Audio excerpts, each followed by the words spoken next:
Hello everyone, Josh back with some weird lighting and weird angles. And that's right, if you've noticed, in between my last video, which I'm recording a ton of them today, right, just for ease. It's just easy to get them all done while I'm motivated. Uh, yeah, I did shave, so thank you for motivating me to do that. I would have probably done it tomorrow morning, but nonetheless, I will be getting a haircut soon, I hope. God. I'm here with some secret intel we have on this sheet of paper, which I will not show you, but it's there. I'm bringing you the 5 most common excuses I hear to why you can't eat healthy and exercise, right? So I have a ranking. So number 5 is that I'm injured. I'm injured. God, what am I gonna do? I broke my leg. Can't obviously exercise, which means I might as well not eat healthy if I'm not going to exercise. So this is a combination of two things. So one, if I can't eat healthy, I can't exercise, and if I can't exercise, I can't eat healthy, right? As if they're two things we have to do them both at the same time, or we can't do. You can do one or the other. Absolutely. There's no reason why you just can't start eating clean if you're not motivated enough to start exercising. Maybe after you start seeing results from eating clean and feeling better, you'll be more inclined to start exercising, and vice versa. Maybe you're just like, man, there's no way right now that I am willing to do what it takes to eat healthier, and I'm going to keep eating fast food every day.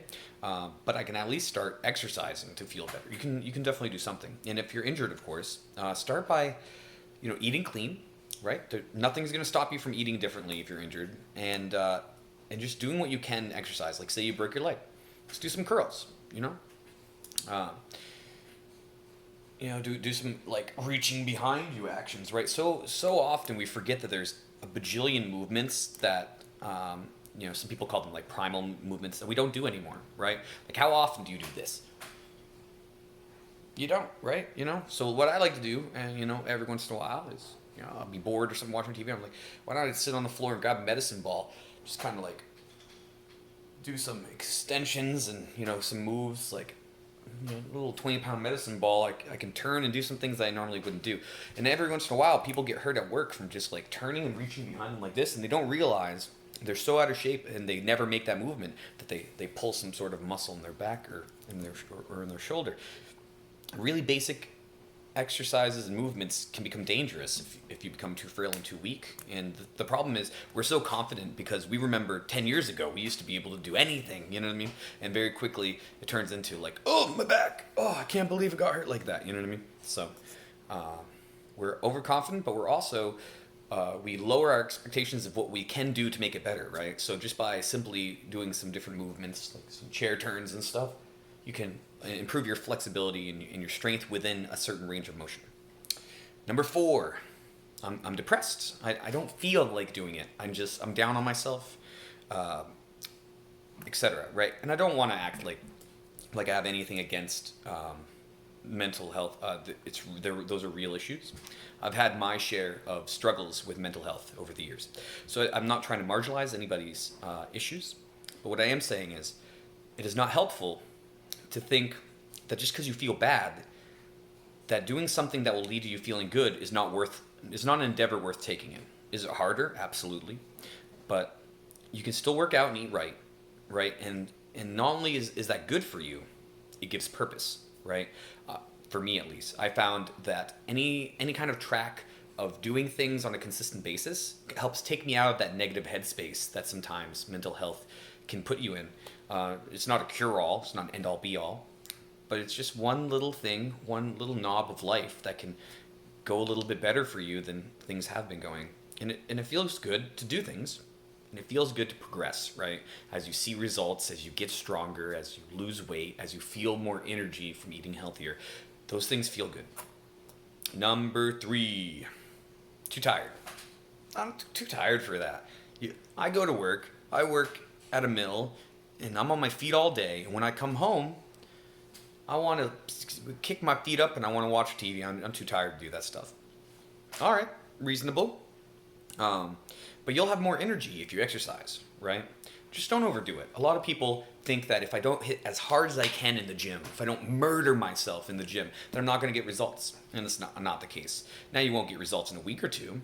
You might not even get results that you want, things that you feel are results in a month.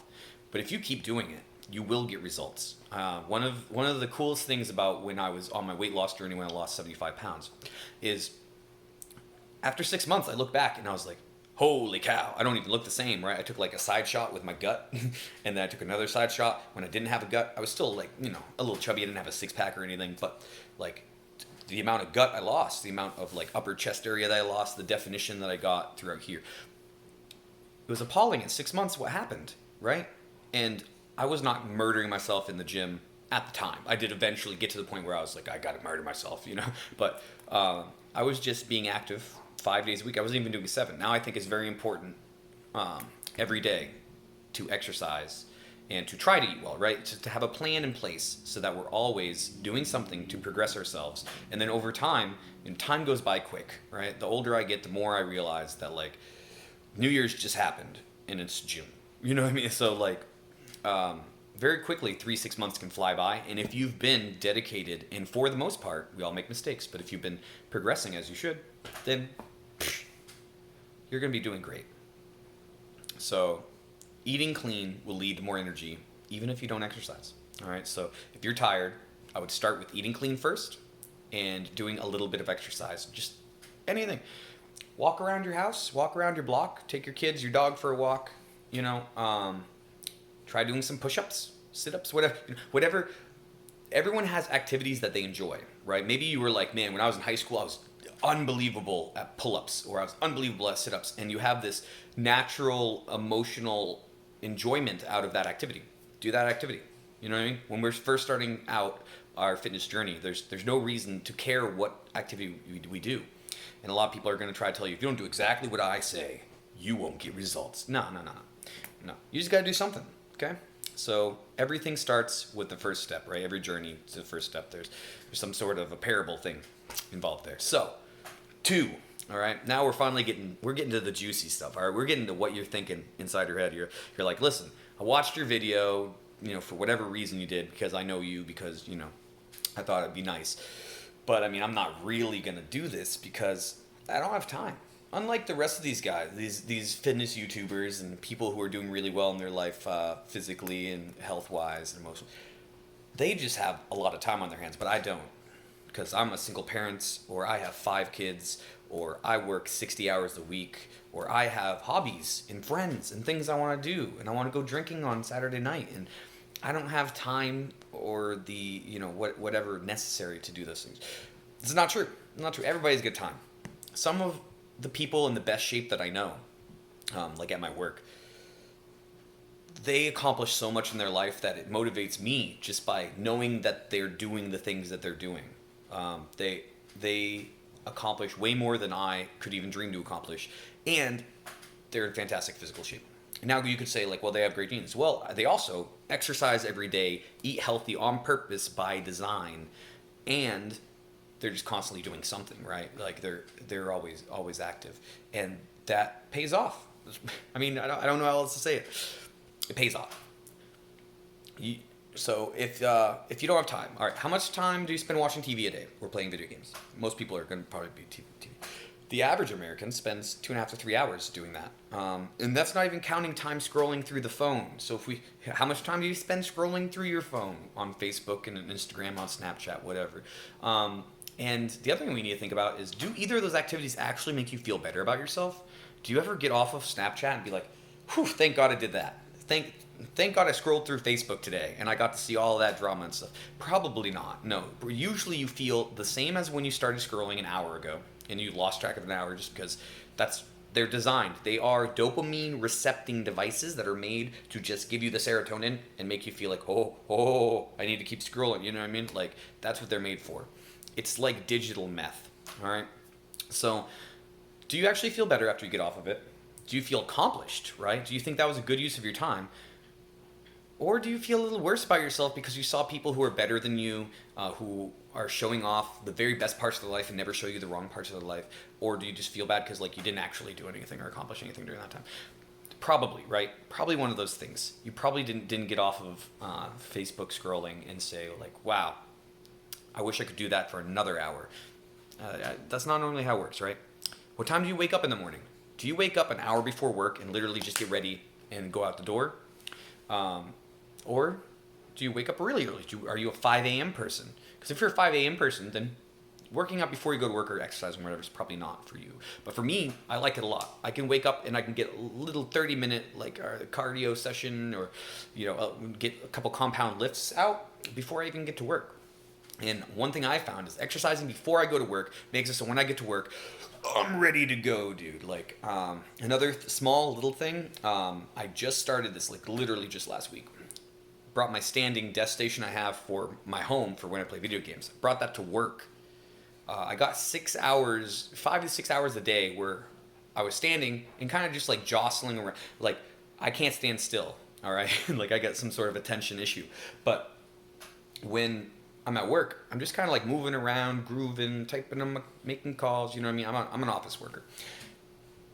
And that burns calories. You know what I mean? Like that pay over the course of a year would be pounds of fat that I lost, that I wouldn't have lost if I would have just been sitting in a chair.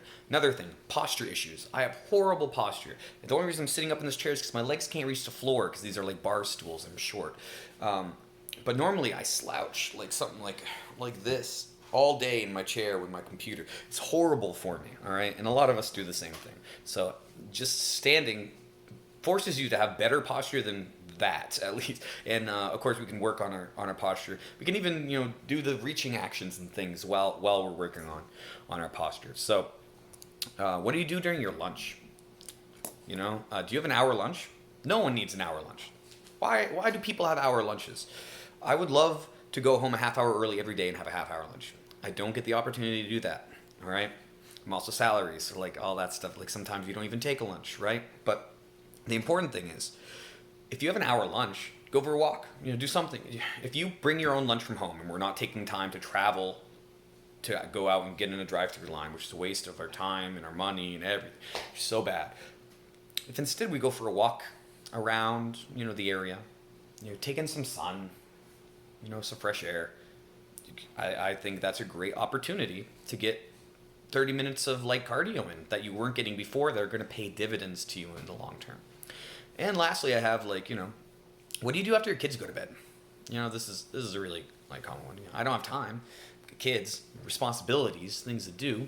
So what about when they go to bed? Well, you're probably too tired. And we'll go back to what I said for the excuse of being too tired. All right. But after you put the kids to bed, you're probably watching TV or scrolling on Facebook, or what did other people do? Read. If you're reading, that's good for you. But you can read while you're on an elliptical bike. And you have $130 to spend on an elliptical bike. People who tell me I can't afford any workout equipment at home. I mean, come on.